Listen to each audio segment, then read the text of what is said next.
Animal theme එකට cupcake 12ක් decorate කරන්නේ කොහොමද කියලා බලමුද?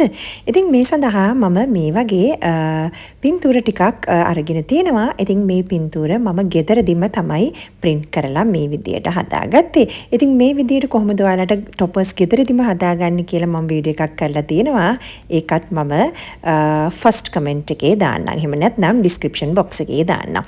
ඉතින් මේ වගේ අපිට ඉතාමත් ලේසියෙන් normal print outs අරගෙන toppers ගෙදර දිම හදා ගන්න පුළුවන්. ඉතින් ඕගොල්ලන්ට වියදම අඩු කරගෙන මේ වගේ toppers හදා ගැනීමේ හැකියාව තියෙනවා.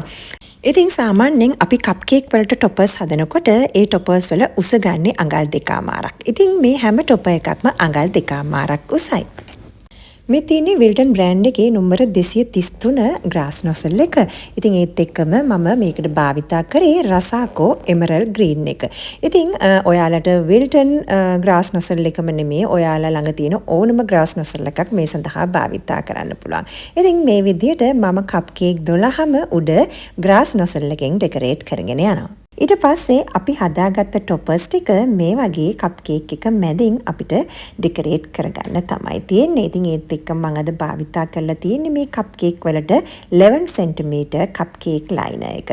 ඉතින් මේ විදිහට මම කප්කේක් 12ම ඩෙකරේට් කරලා ඉවර කරගත්තා.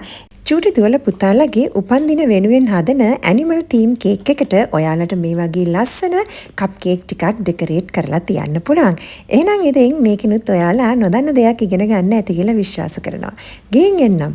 ඔයාලට සුබ දවසක්.